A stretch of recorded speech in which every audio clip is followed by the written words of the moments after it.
The agenda today is me. I'm Jamie Sheridan, giving a little bit of talk about myself, an introduction to the aging curve concept that we're developing.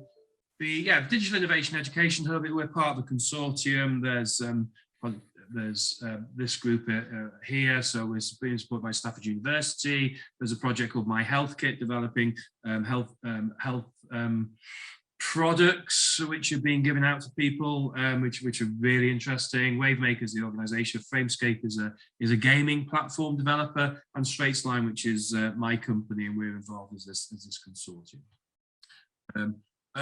My business is we're looking at two sides of this. One is Life Liberated, and the other is the aging curve for healthy aging. And it's all about, this isn't just about my granddad, but my granddad's a good example of where we're coming from. He was 105, born in 1915.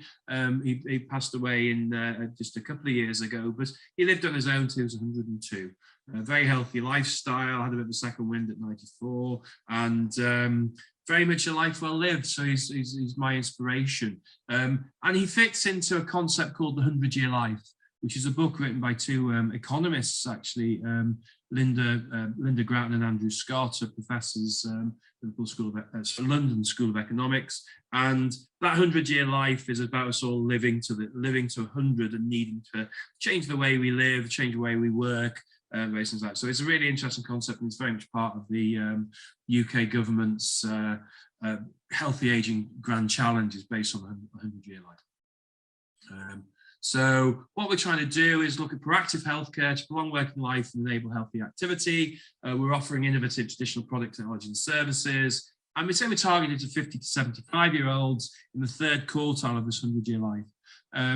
We have clinical academic industry partners. We're making progress to launch first phase, launch in January 2022, and hopefully have a physical space by September 2022. There's two sides to it. One is private retail, so the healthy aging superstore, and then the second is this project, which is community-based social impact. Okay. Lots of exciting components, and this workshop is one of those. But there's me. My background's orthotics and prosthetics, rehabilitation, a lot of podiatry, so I've solved a lot of insoles, and background in innovation, technology development. I've worked on a frailty and aging project, and we actually at EIT, which will be an Institute of Innovation and Technology, and that was frailty. So that was looking at how you can prevent frailty, postpone frailty. I do a lot with strategy and vision, commercialization, and I had a big project postponed in May 2020, which has given time to develop the aging curve concept.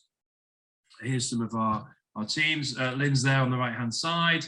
As OT, we've got a podiatrist, Gareth, Lynn who's a psychotherapist, Soren who's a fitness coach, and Rod who's on marketing guru, if you like. So that's sort of the team that we're developing. And then background is frailty. So I'm coming from frailty as in that major cost burden for the NHS, the major, as people get older, you're looking at issues such as comorbidity, such as diabetes, heart disease, and frailty can be reversed. That's the idea. Frailty can be reversed with exercise, but particularly if you start further back, 40, 45. Clinical issues, government pressures, and the social issues of people living with frailty. Is it better to keep fit and healthy? And Lynn's talk will be about ways to well-being and those ideas of setting goals. And there's a model for frailty, aging, frailty diseases. That's pretty negative. We're trying to be a lot more positive. So there's, this is the project I worked on with the IT Health, which was actually setting a platform to monitor people healthing. Do you stand? Do you lose your grip strength? Do you shrink? They're all things which can be changed, and it's much better to start a lot earlier and understand, take control of your health and well-being. So this is a frailty test, a sort of set of frailty tests. Shrinking, you lose strength, you lose muscle, you lose grip strength, exhaustion, no activity, and slowed walking speed. And why promote healthy aging? Because aging is malleable. You can change the way that your healthy behaviours can prevent chronic conditions, which is Professor Sarah Harper in Oxford came up about a couple of years ago. Stressors such as retirement, bereavement, disease, they sort of put pressure on where if exercise, social networks, economic security could all protect against damage. And here's a sort of where we're looking to aim at. So that target market. So perhaps some people with health problems, they're aware of aging issues. They want to remain active as a couple, with friends, for work, for their family, or just for yourself. And there's lots of different issues around aging, lots of positive bits and pieces. So do you look at demographics or generation bands such as baby boomers, or are we in the autumn of life? Going back to my granddad, a life well lived.